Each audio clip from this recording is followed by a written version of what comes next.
جب انسان کسی شخص سے قرضہ لینا ہے تو وہ سامنے والے بندے کو اس طرح مناتا ہے، فوراً جاتے ہی اس کی جو مانگ ہے وہ نہیں کہتا کہ مجھے 1,00,000 روپے کا قرضہ ہونا ہے۔ پہلے وہ اپنی تکلیفیں سناتا ہے کہ میرے پریشانیاں اس طرح ہے، میرے لیے سارے راستے اب بند ہو گئے ہیں، تو ہی تو میرا ایک دوست ہے، اسی لیے میں تیرے اوپر اتنا بھروسہ رکھ کے یہاں تک آیا ہوں، شاید میں خالی ہاتھ یہاں سے نہیں لوٹتا، یہی امید ہے میری۔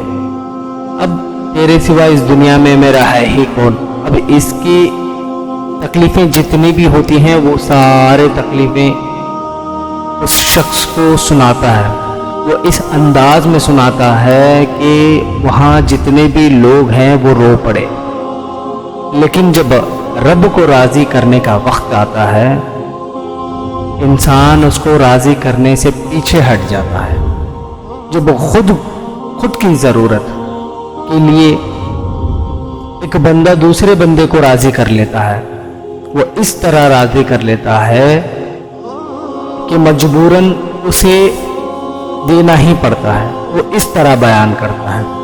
لیکن جب خداوند قدوس کو راضی کرنے کی بات آتی ہے تو انسان راضی کرنے سے 200 میل دور ہٹ جاتا ہے۔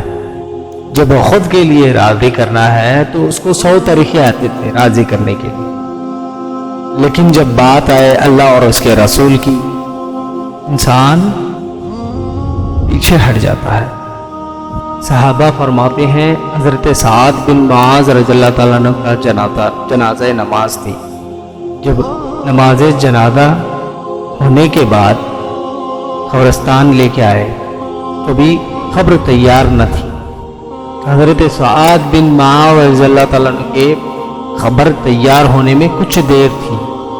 حضور صلی اللہ تعالیٰ علیہ وسلم تشریف فرمائے اور ایک چھوٹی لکڑی اپنے دست مبارک میں پکڑے اور تھوڑا تھوڑا کر کے زمین کو ریدنے لگے۔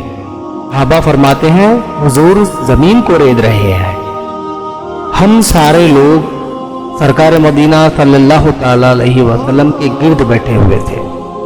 صحابہ تو موقع کے تلاش میں ہوتے تھے کہ سرکار کچھ بیان کریں تو فوراً اس بات کو ہم لکھ لیں، وہ سارے صحابہ منتظر تھے۔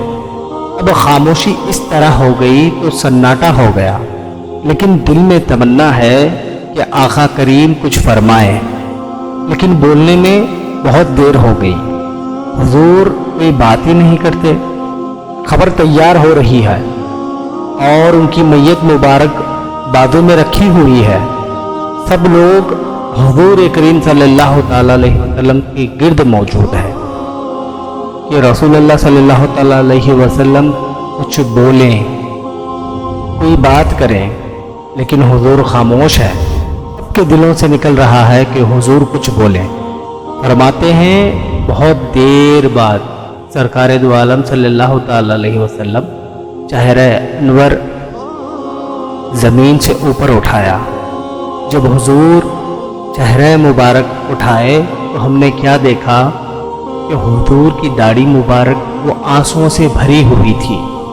حضور کی داڑھی آنسوؤں سے بھیگ گئی ہے اور حضور نے 3 مرتبہ فرمایا قبر کے لیے تیاری کرو، یہ آخرت کے منزلوں میں سے پہلی منزل ہے، قبر کی تیاری کرو، یہ آخرت کے منزلوں میں پہلی منزل ہے، قبر کی تیاری کرو، یہ آخرت کے منزلوں میں پہلی منزل ہے، آخرت کے منزلوں میں پہلی منزل ہے۔ اس طرح 3 مرتبہ حضور نے فرمایا۔ صحابہ فرماتے ہیں کہ حضور کے آنسوؤں کا درد اس طرح تھا کہ شاید ہمارے مجمع میں کوئی ایسا شخص ہی نہیں تھا جو نہ رویا ہو، سارے ہی رو پڑے۔ چاہے تم کتنا بھی کما لو، ایک نہ ایک دن مرنا ضرور ہے، بس فرق اتنا ہے تو کوئی آگے تو کوئی پیچھے، لیکن جانا تو ضرور ہے۔ اس لیے میں کہتا ہوں کہ لوگوں کو راضی کرنے کے بجائے